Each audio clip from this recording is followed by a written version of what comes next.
Hello, you're listening to the Neil Lamptey Show. I'm Joey, and I'm with Paul. Good evening, mate. And Neil. Hello. 2-1 defeat on Saturday against Burry. Thoughts, Paul? You were there, weren't you? Yeah, I thought the better team won. And yeah, I think we'll discuss this later. I think that's probably... Go on. It's one of those where I think the better team won on the day. And I don't know if you've seen it. Dave Flitcroft basically said, people keep coming out going, well, we were the better team, but we lost. And he goes, it's funny how many people are saying that, but winning takes a lot of hard work. And I sort of understand where he's coming from, having seen some of the comments some of the Cov fans have said. I thought Burry deserved their victory. I think they played it incredibly smart. Yeah, they were... I know what you mean. They were the better team, I would say. I'm not too sure whether it was a game that we should have lost for a number of reasons, but we'll come on to that as we get in there. We'll start off with moments of the week then. Neil, do you want to get us kicking off? Yeah, it doesn't feel that long since we were doing this last week. I think timing's confused me. So my moment of the week came today, actually. I think a lot of people will have seen this on Twitter. Reece on the 21s. Reece Charles Cook taking the Twitter hot seat and basically commentating on the under 21s, which I thought was fantastic work. And my favourite tweet, I'm going to read it out, was 35 minutes. Great chance for Marco in the box. Great skill, great run, great strength. Looking like a great acquisition. #great. Just quality all the way through. Do you want to pick out any of the highlights? Let's have a look. What's that FIFA one? They were my two favourite things. I've never seen anybody describe a goal in terms of what buttons you would have had to have pressed on FIFA to have scored it. I thought that was a bit special. Oh, here it is. He sold the fullback with a roll under the foot like on FIFA with the analog stick, and then R1 and 0 through the keeper's leg. Huge fan. Awesome. That was really strong. I thought the baiting of Ivor Lawton was good, and finally the reference to the Kelly Evans twins as Reggie and Ronnie I thought was particularly funny. That was inspired, I thought, of getting him on. Because over the years, it's been so sort of tense on Twitter all the time between the club and the fans all the time. And it's like this season, you've got to realise there are people behind the scenes. These aren't people just doing their jobs, and they're trying to find creative ways of engaging with the fans. And that's just another example of them doing their job really well. Yeah, I completely agree with you. And it was, I thought it was really good fun. Paul, did you see it? Yeah, I saw it. You don't like fun though, do you? Notoriously. Yeah. It was, I have nothing to add to what you two haven't already said. It is quite nice to have a player who's blatantly got a bit of something about him. And it's not, I don't think he's not arrogant or cocky. I think he's just obviously got a good sense of humour. And I think there's obviously quite a good of bants around the club with the average age of our team being about 16. And, I think there does seem to be a good spirit. And Jamie Clapham sort of said that after the game. I think he said the club's a good place to be at the moment. It seems like there's a lot of good feeling around the club. It's just quite nice to have a player who's obviously embracing it. Yeah. Indulge me, if you will, for a second. Who would you least like to see take over the club's Twitter account in terms of either players or ex-players? Neil, have you got a thought on who would make a bad Twitterer? I don't know, Chris Hussey probably. You ever hear him speak? Christ almighty. I'm wondering whether Frank Newblaze would have just been, rather than a description of the game, just a constant stream of selfies. Yeah. Paul? I'm going to go for John Hartson, because every time I hear him on the radio, I just think, how have you got a job doing this? Yeah, very good. Paul, moment? My moment of the week is the fact it took me half an hour to get to the game and half an hour to get home again. And for all those people who suffered on the M6, that's what we do every other week. And it's shit, isn't it? Yeah, it is. And someone's first away game? Oh yeah, my daughter and my nephew came to the game, and my daughter only asked to leave about 4 times. How'd she get on? Did she enjoy it? She's a bit too young, to be fair. I mean, she's only 3, and we've got there a bit ridiculously early as well. So I think she'd run out of food by kickoff, which was sort of a bit of a minor for her. Yeah, she didn't really care. I mean, she sort of half understands. She knows she supports Coventry, and that's as far as it goes. Very good. I'm going to go for a couple of paragraphs that I'm going to read directly from the BBC website. There was a quote from Tony Mowbray after the game. It would be churlish of me to comment on a referee after a defeat. It would have been nice if we'd have won and I could talk about the referee, but we didn't, so I don't think it's the right time for me to comment on the referee's performance. Space. The penalty, it was a really poor decision. I would file that under the category of talking about the referee. I mean, up for a four. Yeah. No, I don't know whether they're paraphrasing here, but that is you were literally talking about the referee immediately after you've said that you haven't. This might be a little bit of a niche reference, but it reminds me of the Dave Chappelle show episode of Rick James, who he categorically denies having done something, and then within the same sentence, then immediately admits to it afterwards. But maybe Tony Mowbray's been indulging in the same sort of recreational activities that Rick James has, but who I'm guessing probably not. But who knows? We talked about Burry game. I have got significantly mixed feelings, Paul. I think there is some stuff that the aforementioned referee has got to take some of the blame for. I think there's a lot that we've got to take some of the blame for. What do you think overall? How did it pan out? I think if you blame the referee for that defeat, you're giving the players a lot more credit than they deserve. And if you think of the penalty, if you watch it again, I think there's some highlights somewhere which basically show them breaking down the right wing, John Fleck completely bottling out of a challenge, and then Raider Johnson pulling on Leon Clark's shirt. Well, is it also worth mentioning just very quickly that Johnson does attempt a tackle pretty much on the halfway line, which is where they burst forward, and that maybe if he hasn't got to run 50 yards back into position, then he doesn't have to give that away. But I guess... Yeah, and also, it's what was interesting straight away was they didn't actually argue the fact it wasn't a foul. They argued where the foul took place. Yeah. And Raider Johnson ran to the edge of the... But we've discussed this in the past, and I'll always make this comment. If you give the referee a decision to make, don't be surprised when he makes a slightly bad one. And at the end of the day, you did continue to pull on his shirt into the penalty area. Leon Clark's a very experienced centre forward. He waited until he was in the penalty area before throwing himself over incredibly easily. A la Leon Clark for Scunthorpe were in the game before he's just come to us. God. Yeah, that was awful. I mean, they were. I mean, not where they were exactly, but in terms of the type of penalty he managed to draw, they're pretty much carbon copies, aren't they? Just do enough to go, just draw enough to go over at a time where it looks enough. I'm quite cross about it. I didn't think it was a penalty. But Ryan Kent dived in their penalty area, and we wouldn't have been complaining if he had won a penalty. I think it's all swings and roundabouts, isn't it? I mean, as I said, I think you can blame the referee all you want. The referee, I mean, their first goal, like they've got a free kick on the edge of the sort of in line with the six-yard box, deep in our, I mean, obviously on the side of the pitch, and all of our defenders are on a line in the 6-yard box, waiting for a ball into the air. And you see Leon Clark unmarked, and you're like, someone's going to go and mark him. Even for a header, you're thinking, someone's going to go and mark him. And then Chris Hussey pulls it back. 8 yards out, Leon Clark, free shot on goal. That ain't the referee. Let me ask you this. I've watched that goal back a number of times now. I don't know how many times you guys have watched it. One of the things that's apparent to me is the maybe 6 or 7 of them all vociferously point to somebody off camera, and I can't work out who it is. It strikes me that there was... So you're right. It's absolutely unforgivable that he was unmarked there. Somebody said that it's basically one down from giving him another penalty. Because it wasn't it? It just rolled it and he had a free shot from that range. But it looked to me like it was specifically somebody's job to mark him, and they just didn't do it at all. But I couldn't see who it was. I was quite frustrated by the fact that... Because they all sort of go, but then you can't see who it is.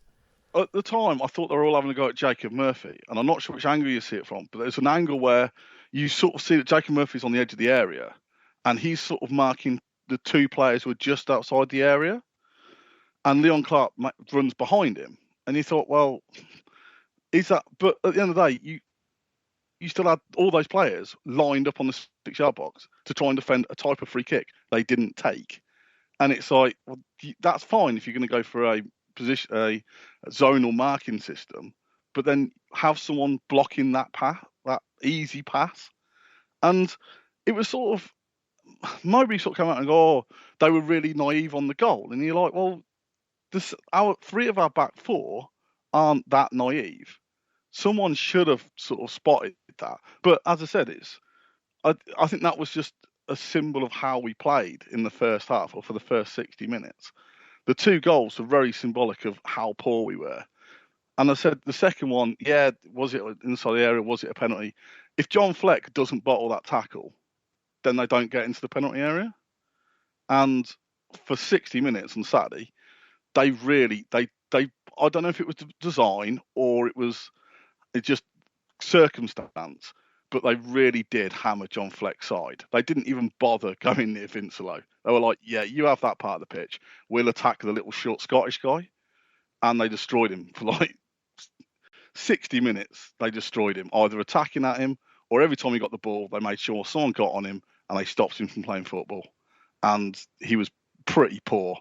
And then in the last half an hour, which we'll get on to later, the game opened up for him and he was far, far better. But for the first 60 minutes, they completely nailed him and he was woeful. But he wasn't the only one. I mean, you can go through a list of terrible players, but you text me this at half time or towards half time, was you indicated that they were doing the same thing they did against Scunthorpe, where they'd play the ball out to Raider Johnson at left back. Yeah. And it's like, that's fine if the opposition are then going to start pressing from the halfway line, because it means you've got an easy pass to Aaron Martin or you've got an easy pass to the left back. What Burry were doing, that's like, you get the ball there, that's fine. We're going to man mark Stokes. We're going to man mark Fleck. Yeah. We're going to put a striker in this sort of space so you don't have an easy pass to Aaron Martin. Do something with it. And Raider Johnson just went, lump. Okay. Every time, yeah. And it's like Barry went, oh, your front 4 are tiny. We're going to win this in the air. And they basically, again, for the first 60 minutes, they basically made sure that every time we started an attack or we started with the ball, we just couldn't move forward because they closed down the space where we'd like to play. And again, I think that you got to give credit to Burry for that. I mean, and it didn't help by the fact that, as I said, John Fleck was having a poor game. You know, Ryan, don't understand. I'm not having to go at Ryan Kent because other players did it, but he was the most obvious. He'd run deep, get the ball off Raider Johnson, and then pass it back to Raider Johnson, and then run away. And you're like, that's just pointless. Yeah. Either turn on it or don't bother coming that deep to get a ball that you're stopping Raider Johnson moving into that space, and then you're just giving it him back, and you're like, well, he's in the same mess he was before you got involved. And I know we discuss this a lot, and your sort of the comment on the it doesn't matter about this attacking formation. What I found really interesting on Saturday was they played Murphy in the middle and Kent on the wide left. And I know there was fluid around that, but every time it sort of broke down, and it's like, I like Murphy on the left. I think he knows Murphy's better one-on-one because of the way he runs with the ball. So if you put him in the middle, if he tries to run with the ball, he just runs into traffic. He's better to try and isolate him on the fullback. And the way it sort of went out, it's like no one was an outlet because Murphy just couldn't get going because he was just in this position where he was surrounded by players. Did he play the middle all game? Did he not start off on the left or anything? It looked to me from kickoff, it looked like Kent was on the left and Murphy was in the middle because I noticed it really early on just because I was quite surprised by that. Yeah, that's understandable as well. I mean, individually, Murphy has been playing well on the left. It doesn't make any sense at all that you'd move him into the centre. I didn't realise that had happened. That's pretty baffling. And then, obviously we had a big discussion about whether or not Armstrong going back to Newcastle, but it's sort of, you see against teams like Burry, when he doesn't have the space to move into, they nullified Armstrong. They completely took him out of the game. He just couldn't get involved at all. And I'm a big one if the fancy tricks aren't working, go back just start with the basics. Just get back to that point where you sort of, I'm getting the ball, I'm controlling it, and I'm passing it. But our front four just couldn't get beyond this sort of, we've got to try flicks, we've got to do these wonderful little touches, we've got to try these fancy manoeuvres, and it just kept breaking down. And because our front four weren't working, and Fleck wasn't working, Vincelo wasn't involved, Burry just had the run of the game. To what extent do you think that the front four were resorting to flicks and sort of a fancier style of play, to what extent was that based on the balls that were coming into them? Because I agree with you. I think I agree with you about the principle of keeping it simple. But the reason that I was so furious, especially in the first half, was that I felt like it was patience at the back. I just felt like they could have taken, especially in the first sort of 30 minutes or so, where Burry were undoubtedly in the ascendancy. I couldn't understand why they couldn't have killed the game off in the same way that they showed they were able to against Burton and put the game back on our keel. And I agree with you that the front four made it too complex. But I do think a lot of that was that they were getting just balls they were never going to hope to get with players like Cameron and Clark at the back. What was frustrating to me was it struck me as being so painfully evident, and yet nothing was done about it until, ironically, the two big guys were brought on the hour mark. Well, big guys in the sense that Tug guys, I guess, is nominally a target man. And that was the point where we started to pass it around a bit more. So there's two things with that. And Burton gave us the time in our half. Burton didn't press us in our half at all. They waited to the halfway line. They played, in Stephen Presley's terms, they played a deep press, where they allowed us to pass it around the back four. And you've got the ball there, we'll deal with you when you come to us. What Burry did was like, okay, we're going to try and win the ball back as high up the pitch as possible. And this is what I was saying about the Scunthorpe game, which is my question about playing Ricketts at centre half. If I was the opposition team, I'd want Raider Johnson or Aaron Martin to have the ball, because I'm pretty confident they're not going to do anything wonderful with it. I'll be a bit more concerned if Ricketts had it. Maybe not on Saturday when he was dreadful, but in the main, Ricketts is a better player than those two. And I thought what Burry did really well was, like, as I said, they basically said, okay, you can have the ball, Raider, but we're going to really limit your options. We're not going to allow you to bring the team forward. We're not going to allow Coventry to settle anywhere else apart from that first pass. And fair credit, I mean, it's different systems, isn't it? And this is why I think, again, the hour mark is a big thing. I think Burry tired a bit, and it's hard to play that high pressing game for 90 minutes. I think when we scored, which we scored after, I think, 61 minutes, Burry suddenly had something to protect. So I think they just naturally dropped deeper, because you're not going to play as open a game when you're 2-1 up, because you can hit them on the counter, but you're not going to play an expansive game, are you? They basically sat on the edge of their 18-yard box and went, okay, break us down. And I know you always look at it from your team's point of view, you go, oh, Coventry were on top. We were, but Burry also allowed us the time to play in our half, because they were like, well, there's no point pressing you back there, because you're not going to score from there. And I think that's how the dynamics are slightly different. I thought Burton defended deeper than Burry did. And I also think Burry later on just basically went, okay, we're going to defend this part of the pitch. Come on, do something against us. And it's quite interesting. This is what I feel really interesting about the game, that different perspectives of play. I've read a couple of match reviews. Like, Sam Ricketts had a really good game. Sam Ricketts had a lot of the ball, but he also had a pretty poor game. I mean, he had his scream with it at the bar. Could have gone anywhere. Not take anything away from it. It was a good hit. It hit the bar. It could have gone in. It could have gone over. It's just, at that point in the game, we were trying anything. And he put in one brilliant cross, which their fullback just managed to turn around his post with a good bit of defending. Other than that, every other cross he put in hit the first man. It was dreadful.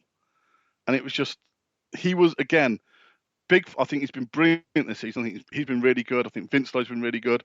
Both of those were pretty poor. I thought Vincelow, for the first time this season, I saw him chasing players. He was actually sort of out of position. People were manoeuvring around him where he was actually physically behind people, which is something I've not seen a lot of this season. Where it's always, the person who reminds me of is Stephen Hughes was always chasing people because he was always in the wrong place. And I haven't seen that with Vincelow. I thought on Saturday they just turned him quite a lot. But as I said, I thought they realised out of those two to target Fleck, and fair credit to Fleck, he kept going, which is why I think in the last half an hour he looked like he had a really good game. For that last half an hour when he had the space, because they weren't tight on him, he could express himself. It was a shame that every time he passed the ball to someone, they sort of they let him down, and the other thing is, I know football's all about opinions and it's all about decisions you make. And when he brought the subs on, it was a case of, okay, take off Ryan Kent, because I know the front four have all been awful, but Ryan Kent, I just feel his decision making isn't gonna make anything for us because he keeps trying too hard. And there was a point in the second half where he beat three men. It was a great run, and then he knocked the ball just slightly in front of him, and then he fell over, and then berated the referee for not giving him a free kick. And it was like, you might, but you overran the ball. That's why the referee hasn't given it, because you've just fallen over after you've given away the ball. And he just seemed to do that a lot, where his decision making wasn't good enough.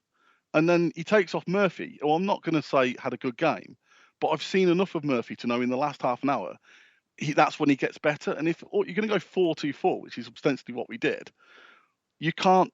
We just play with Ryan Kent on the left wing and Armstrong on the right wing, and you're like, I'd like one of my wingers still to be on the pitch in that last half an hour, because I'd like one of them. I'd like a player on the pitch who I can trust can cross the ball. And I just thought that even though we had so much possession in the last half an hour, I think we only actually had 3 shots on target in that period, and one of them was a long-range shot from Fortuno with his left foot. One of them was a shot from Fortuno with a very, the angle was, you've hit the shot, the keeper saved it, but it'd have to be a pretty terrible keeper not to save that. And there was the Marcus Tudguy one, which when he went 3 1-on-1, should he have scored? I don't know why he went for the little flick. His first touch sort of took him quite close to the keeper. I thought the keeper did what keepers should do, where he ran out, made himself big. It's one of those where you watch it and you think, oh, you probably should have done better. At the time, you're like, why didn't you score? But I think you've also got to give a lot of credit to the keeper, who did come out very quickly. Have you watched it again, I take it? Yeah. It's different seeing the video of it than it was in my mind. I thought it was I thought the ball was a lot closer to the line and that he just needed to throw himself at it, which isn't true. But equally, I almost think it's almost an easier chance than I thought it was. It just looks like he needs to get some firm contact on it. Like you say, it's the fact that he because he doesn't commit to it fully, he kind of gives, and you're right, the keeper does particularly well. I still look at it and just think, you've got to score that. You've got to score that. And I thought he did okay when he came on, but then that kind of undermined everything. And I think this is my other point. Is sort of you put Armstrong on the right wing, and it's like, I understand because he's fast and yada yada yada. The guy's got 6 and 7. Yeah. How many games do you have to go back before you get to Mark Anton Forte scoring 6 goals? It's about 4 years, and it is that sort of. I understand, when he came on, they basically played Fortuno up front and Marcus Tudguy just behind, and it's like, yeah, he came on and he gave us the physical presence and all that sort of. But those two don't look like goal scorers. I think Tudguy this season has shown a lot of holding up ability, and I think he has impressed me. He's sort of proven to me that he's a better player than I thought he was. But one thing he's definitely not a goal scorer, and I don't see Fortuno as a goal scorer either. And it was just, I thought we were a bit blunt with those two through the middle, because we never seem to flood the box. We never seem to have both of them in the box at the same time with Armstrong, which is sort of the whole point of having those three up front. Yeah. And I said, it's all about opinions, and you can see why Mowbray made the decision he made. For me, I'd have left Murphy on, because I know that the guy can ping the ball from 30 yards into the back of the net. I also know that out of the two of them, him and Ryan Kent, I'd rather have Murphy running, even if he's had a shit 60 minutes, I'd still trust him in half an hour if he was running at his fullback, especially when that fullback was, can't remember the guy's name. It wasn't Chris, it was the guy on the right, wasn't it? It was Riley. Yeah, who didn't look particularly, anything impressive. And it's just, and I think that my last comment on the game is, I thought the last half an hour, and as described, the way I felt it played out, has matched what for 60 minutes was from what I've seen this season, the worst performance of the season. And there were only 2 players who I don't have gripes with after that game, and that was Birch, who I maybe you could have said, but who didn't have a lot to do, and Aaron Martin, I thought, who out of the outfield players, I thought he did his job admirably, and I thought he had quite a good game. I thought there was big either question marks or you've just had a poor performance out of everyone else, and I don't think it was for a lack of want. I just think we've started the season really well, and there are certain players who they're not all going to hit the same performance level each week. It just happened that 3 or 4 dipped at the same game, and it showed. Yeah, I think that's probably a fair assessment. Neil, have you got any questions about the game? I just kind of like intrigued to see what about the match was good. Was it literally nothing that was good, or was it just purely that end half an hour? Was there overall, did we look solid in defence or what? Just trying to pick any sort of positives from it, really. For me, I was quite frustrated by it because it was too close to how when we played Scunthorpe, and I was saying that it's an interesting one because a performance in a game like that needs contextualising, because if that performance had have come on a run where it was the 4th game where we hadn't won, I'd have been quite disappointed by it and blah, blah, blah, blah, blah, blah. The problem with this one is it was too close to the Scunthorpe game for comfort for me, and it had all of the same problems and all of the same solutions as evidenced in the last half an hour. And Paul, I know what you're saying about about Burry backing off. I completely agree with you. They did back off. But I don't think that excuses a lack of patience at any point. I understand that they're pressing high and it makes it more difficult, but that still the idea to me should be then drop deep yourself, then still make the ball as easy as possible and just try and run them out as quickly as possible, because even though that's not the ideal for what you'd want to do, what we were doing wasn't working at all. Just not at all. But pumping long balls into Kent and to Murphy and who else was here? We're going insane. O'Brien. Just wasn't working. But we didn't seem to try to do anything else until they dropped deep enough. And maybe it's a lot harder than that. But it was so clear what needed to happen to me. It was very disappointing to see that we made the same mistakes again. I think it's really important, like Paul says, to remember that we're still 4th even after losing that game. Burry were one of the better sides that I think will play this season. I think they'd got a lot of really strong attributes. But I found it very frustrating at times. Very frustrating. I think not being there has kind of helped me sort of. If I was there, I can imagine I would be really quite downhearted. I think the wider context is what's frustrating me, actually, when I look at sort of the top 6, and it's this idea of going on a run, and we never go on runs ever. And the best we got 3 wins in a row, which you're stretching if you want to call that a win. But you look at all the other top 6, and you sort of like Burton.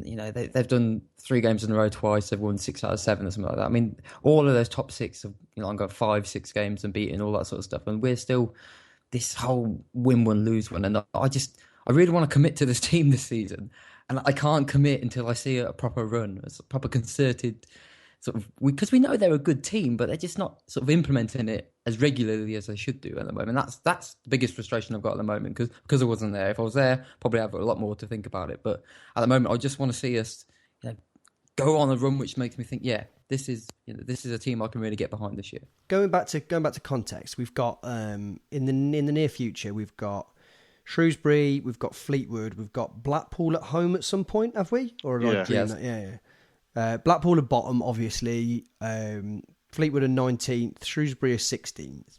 The same as I was saying about the Scunthorpe game, so I'm not losing my shit over anything here. It was just a bit annoying to see what I thought was something quite simple. I think what you're saying is absolutely true, and I think the point where it needs to stand up is in the games where we should take them.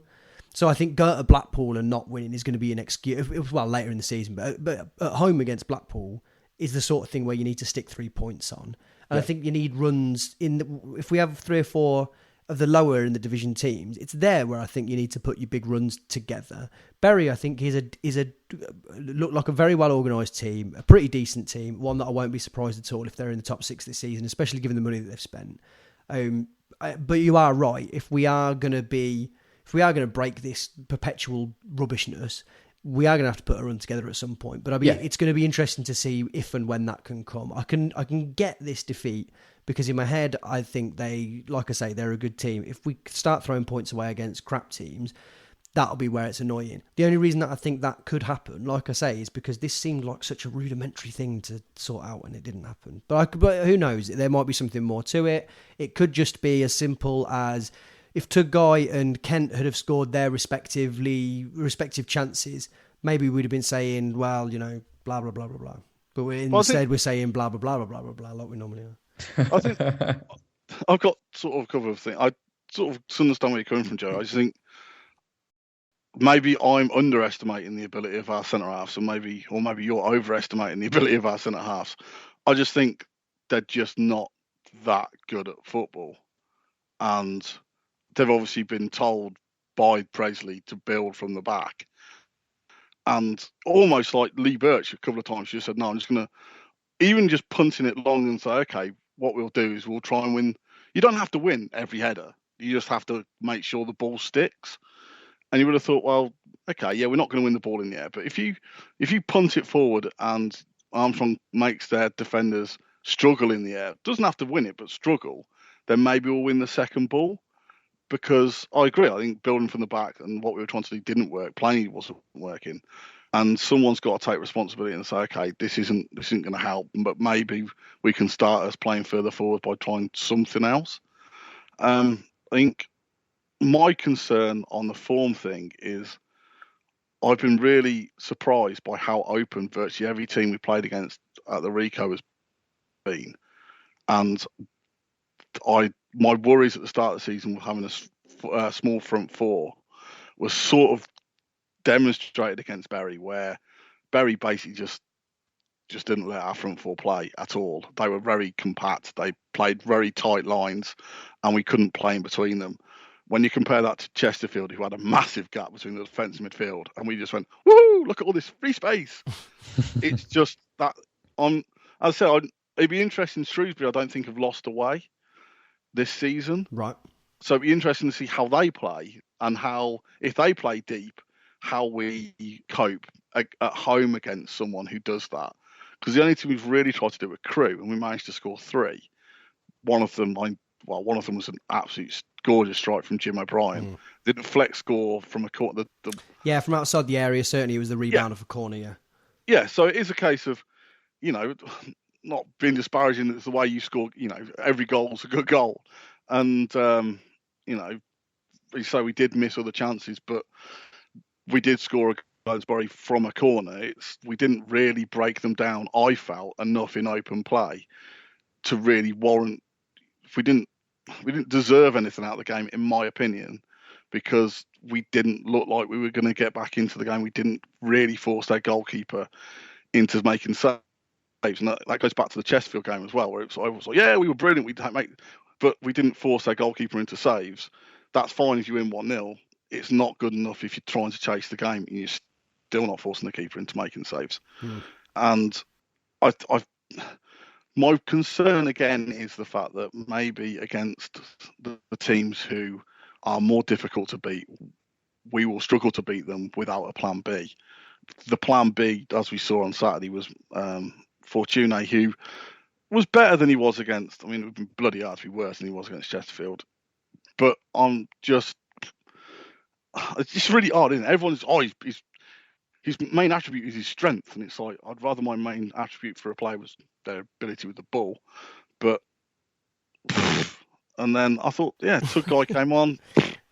I just think we're overplaying.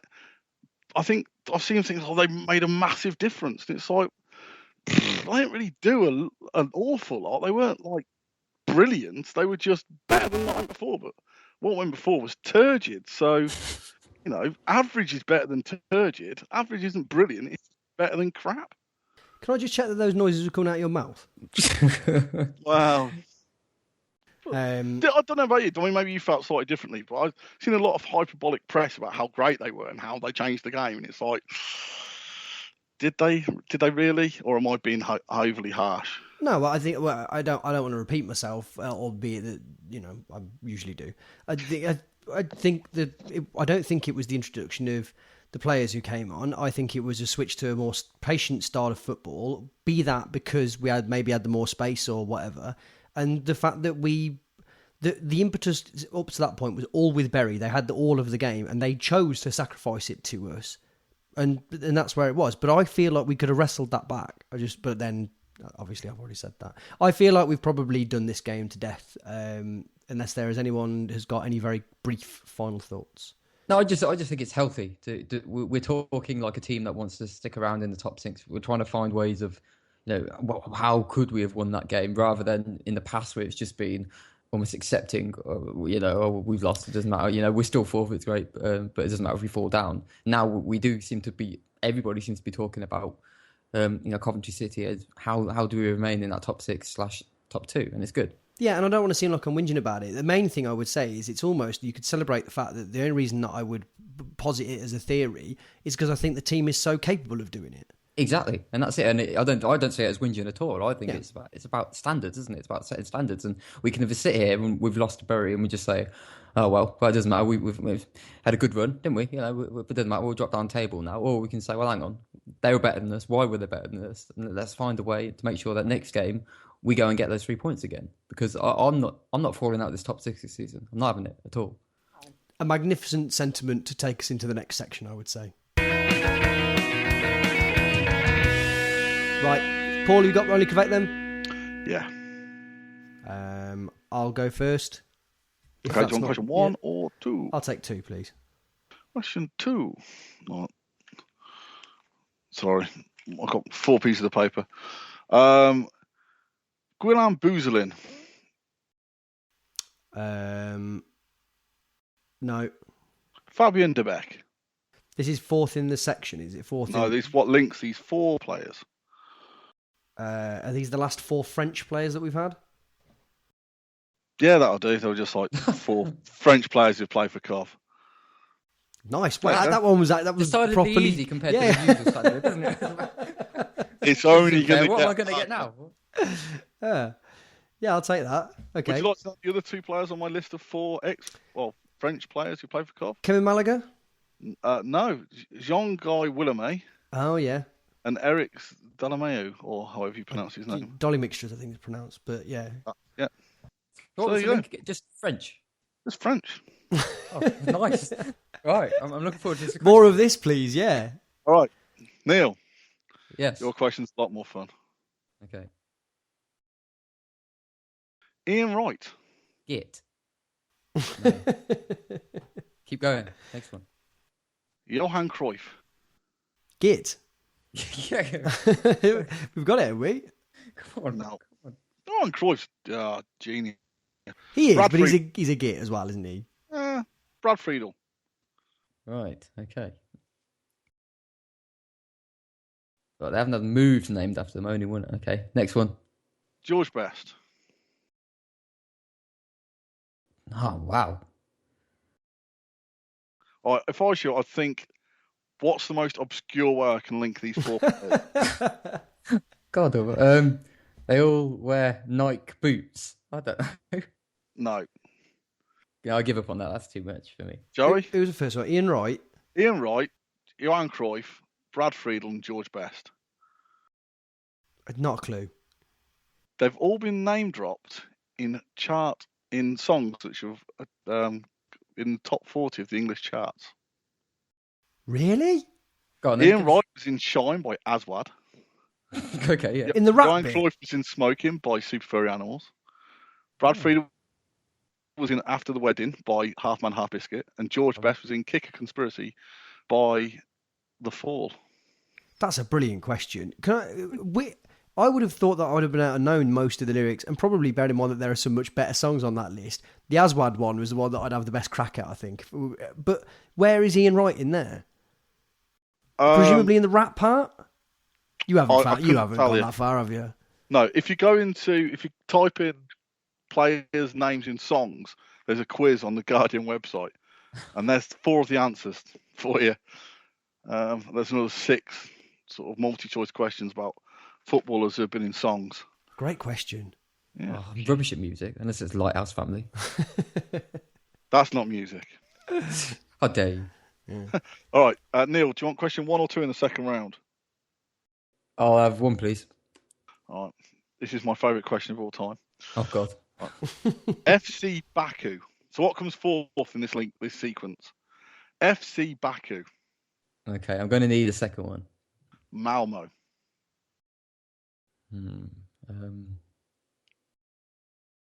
It's someone who's played for us. It's not Rowan Ricketts' teams, is it? No. All right. Go on. Third one is FC Copenhagen. It's not Runa Norman's teams, is it? No. Go on, last one. No, that's it. You've got to tell me what comes fourth in the list. Oh, Christ. So I've got to actually come up with a team. Yeah. Choice paralysis. I can't think of anything. Name me a football team. Arsenal. No. Joey? No. I think it's the smallest, in whatever way you've measured it, clubs to have competed in the Champions League. Okay. Do you want me to give you a bit of a clue? Yeah, go on. Baku was 2012. Malmo 2013. Copenhagen 2014. So 2015. Something happened in a city, and I just need a football club from that city. Oh, dear. Matt? No, go on. I'm going to kick myself, I think, but go on. Eurovision Song Contest host city Oh. and football club related to there and from. So I'd have accepted Rapid Vienna or FK Austria Vienna.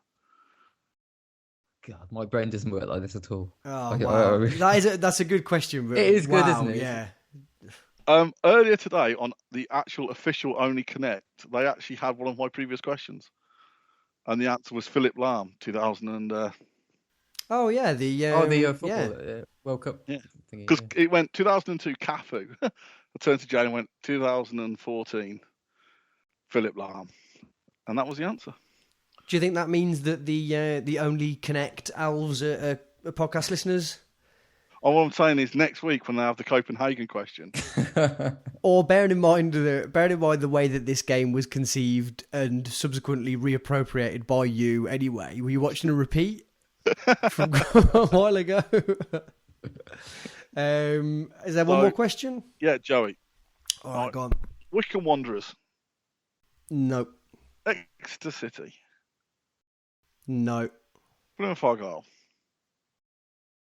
Remember, this is the Coventry City related question. Sheffield Wednesday? Oh. Neil? Can you go for him again, please? Wycombe Wanderers, Exeter City, Plymouth Argyle, and... Shrewsbury. Bristol City. So this is... So what was the first one? Wycombe Wanderers. They're the 4 ties of last season's JPT. Oh, bloody hell! How can we forget that? I think the first year that we were in League One, I went to every JPT game. Yeah, me too. And then, but I include. We were York away. Oh, balls! I missed that one, didn't I? That was early on when we didn't know what was happening. Yeah, no, I'd watch it. I was convinced that we were going to win it, and then we had crew and everything ruined. And then since then, we only one game. Sorry, were we the only one game behind where we got to the year before last year? Did we get to the semi-final or something last year? Yeah, something like that. Yeah, Bristol, wasn't it? Technically quarter. But I've kind of have lost interest until the later rounds. Until the last couple of seasons, yeah. And needless to say, not going down to Yeovil on Tuesday the 6th, is it? Yeah, because there's a full run of fixtures on Tuesday apart from us, isn't there? Oh, really? In League One, yes. Tomorrow there is, yeah. Yeah. Why? Because our game's been moved because a corresponding event or a clashing event at the Rico. What, again? Yep. So our game's been postponed to whenever in November. So the league table could look slightly different on. Maybe it was railway enthusiasts coming down to look at the opening of the new station. Oh wait, no, that hasn't happened, has it? Yeah, well done. A little bit of this, and then some more cynicism, and maybe some match preview. Right, okay. Shrewsbury on Saturday? Yep. I had to think about that one. Neil, They've got Rochdale on Tuesday. Say again? They've got Rochdale on Tuesday, which, if Rochdale win, they'll leapfrog us. Oh, of course, yeah. It all makes sense now. We had Barnsley, didn't we? Yeah. It's been moved. Shrewsbury win against Rochdale, though they could go above us if they beat us then on Saturday. Really? If they win both games, yeah. Yeah. God, I hate League One. That shouldn't be happening, should it? It is really close. I mean, Burton have opened up a 3-point gap. lead, yeah. I mean, there's 7 points above Rochdale, who are just outside the playoffs. But basically, there's 4 points separating second and ninth. And ninth now are Wigan, and they're playing Millwall tomorrow night. Millwall in 11th, who could go level on points with us, which to give you some context to our fourth place at the moment. Yeah, so it's all going to change, I would have thought. I'll be surprised if we don't drop at least a place. It's only a matter of time, though, isn't it? Neil, Shrewsbury us up. Shrewsbury, 16th in the league with 11 points. They've, from the looks of it, got a decent sort of recent record. Although it took them until the 5th of December to get the first league win. But now they've won 3 out of 4 since. So that's not really a run, but it's good form. And they've conceded just 2 goals in that period. They've conceded only 9 goals all season, which makes them a top 6 quality defence. And conversely, as always with these stats, they've only scored 9, which is the bottom 6 quality attack. So that's probably why they're 16th in the league. I've got a stat here about them winning blah, blah, blah. We've already spoken about that one. So player-wise, who've got Jean-Louis Akpro. He lines up in attack for them. He scored his first 2 goals of the season at the weekend. So as always, look out for him. Coventry lad, James Collins, he's up front as well. He's their top scorer with 3. Liam Lawrence is their captain. We're going to put in brackets club captain because he only came on for like a minute in the last game, so I don't really know what's going on there. But he's a player that everybody knows, so I've mentioned him. And as is tradition, yeah, exactly, yeah. Oh, I know that name. There we go. So he should be playing surely. And Jermaine Granderson, there's your Coventry link. He was actually linked with Birmingham in the summer. Did anybody see that? I didn't know. So it sounds like he's keeping his standards up. I mean, I always thought he was quite a good player myself whenever I saw him. He looked quite useful, and he's stuck around there for a few years as well. So eyes open for him as well. And the only bit of interesting knowledge is that their manager is Mickey Mellon, and that is brilliant. I can't remember what game it was where Jermaine Granderson made a cameo appearance up front for us. Hartlepool. Oh God, yeah. There we go. That was a sight to be seen, wasn't it? Where he did a couple of stepovers. Telescopic leg stepovers, yeah. Yeah. Magnificent. They've got the only one that I'm aware of is it James Wesolowski? They've gone alone, haven't they? The lad from Oldham, who was a very good player at Oldham. I think if I'm not confusing him with another similarly sounding name. Yeah. Oh, no, yeah, you're right. He is that player, actually, yeah. Should we do some predictions then? Paul, do you want to start? Just on the Liam Lawrence thing, I can't remember who he was playing for, but he's a diving, cheating twat.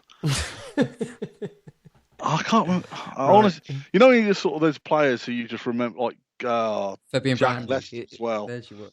Yeah, who just dived against us to win a penalty, and I've hated him ever since. Yeah, this could be a really interesting one. I'm going to go for a 1-0 victory on the hope that we managed to sneak it through. But I think it's going to be quite an interesting one. I mean, they're 8th in the form guide, aren't they? They are hitting their straps, as it were. Well, we're hitting their straps. You've not heard that phrase? No, I don't know whether this is. Neil, are you familiar with the phrase "hitting your straps"? Not really. No, but I didn't want to say in case it was. You're useless. Really yeah, I'm going for 1-0. That's on a postcard, everyone. I'm quite sure that it's either hitting your stride Or I don't know what mixed thing you've hit. It's not mixed. Anyway, go on, carry on. Neil, prediction? I fancy this again, actually. I think it will be a good atmosphere, as always, at the Ricoh, as it has been this year. So, I don't know. 2-1. I agree with Paul on this one, and I owe an apology because I've just quickly Googled the validity of the phrase "hitting your straps." Apparently, comes from horses so, in harnesses. Apparently that's something that you can say. So my apologies, Grandad. Okay, if you need to get in touch with us, the email address is neelamptyshow@gmail.com, or you can get hold of us on Twitter @neelamptyshow. And all I need to do now is just say thank you, Paul. Cheers, mate. And thank you, Neil. Thanks. And thank you, listener. Bye.